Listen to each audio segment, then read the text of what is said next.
If I could just get a quick introduction about yourself to start.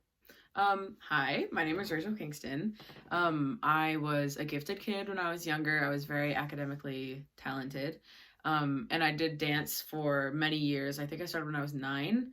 Then I did it for 6 more years, I think, and I was really talented in that as well. But now that I'm older, things are harder and I'm, burnt out. Graduates, teachers, and relatives. Today marks a turning point. Gifted kid burnout for me looks like when I was younger, I got really good grades. And it came really naturally to me. It was really easy to get good grades. But now that I'm in grade 11, it's way harder to find the motivation to really care about trying so hard in school when there's so many other aspects of my life that feel so much more important.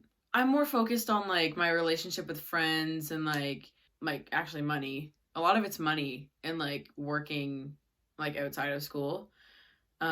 Just seems more pressing to me than homework that I may have to do. It seems optional. I think I started to feel the effects when I was in grade 9 and COVID started. We have therefore made the assessment that COVID-19 can be characterized as a pandemic. Went home and we were all learning online and we were doing octomesters, and that's the real test of how dedicated are you to your education. If you're gonna learn, you're gonna teach yourself at home. That was really hard for me to kind of find the will to at first it was really easy and I was oh, I'll just do it at home and it's fine, and then I just go and do the work. But then once my friends kind of stopped doing their work, I'm but do I really want to do the work? And then I kind of stopped doing the work so much, and then I stopped kind of caring about how good my grades were. Obviously I still cared, but people weren't making a big deal out of it. So then I was oh, so why am I making a big deal about it? Education was really easy for me. It just kind of came to me. And I also really practiced it. I enjoyed it a lot because I was so good at it. People enjoy doing things that they're good at.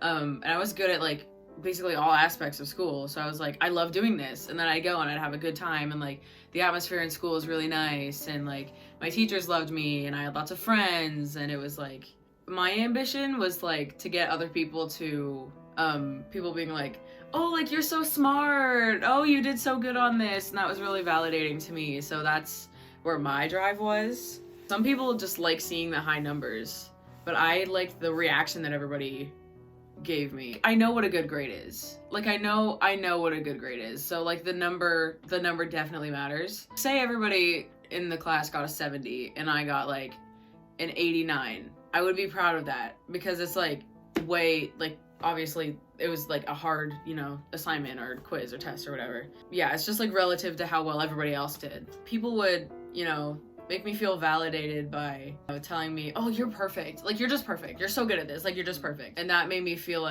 oh, I should be perfect for people to like me. So then nobody, everybody was feeding it, telling me that the perfectionism was a good thing because it was getting me places. But then when I got older, it kind of became debilitating because when I was younger, it was oh, I'm gonna start this now so that when it's time for me to hand it in, it'll be perfect. But now it's I don't even want to start it because I know when I start it, it's not gonna be perfect. So I don't even want to do it because I don't want to set myself up for disappointment. I just have to talk myself off the ledge. I have to make sure that I'm not getting overwhelmed with all the stuff that I have to do because, grade 11 is really hard. I'm taking a lot of really hard classes so I don't close any doors as to what I want to do. I have to, slow down. I'll have homework in 4 different subjects and they're all really hard. And I'll have to not think about it as I have all this homework to do. I have to think of it as I'll do this homework first and then I'll get to this if I have time and then I'll get to this if I have time.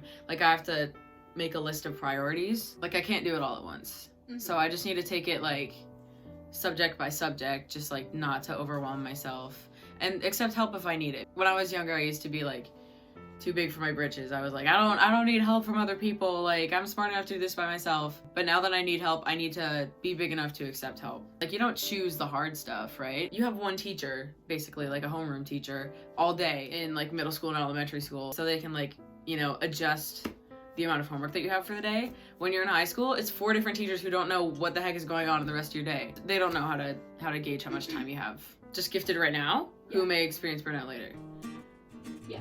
Don't overwhelm yourself. grades are not everything. I know it feels like it, and I know people tell you all the time that grades aren't everything. For real, they are not everything. There are so many experiences that you're gonna have and so many like valuable things in your life that are gonna happen that have nothing to do with grades. Like, it doesn't, just because you didn't do well on a test doesn't mean you're any less of a person. I think I needed to hear that when I was younger, because definitely if I did badly on a test, I'd be like, my life is over. So don't stress too much about it. You have time to make up the grade. You'll be fine. The world is not ending.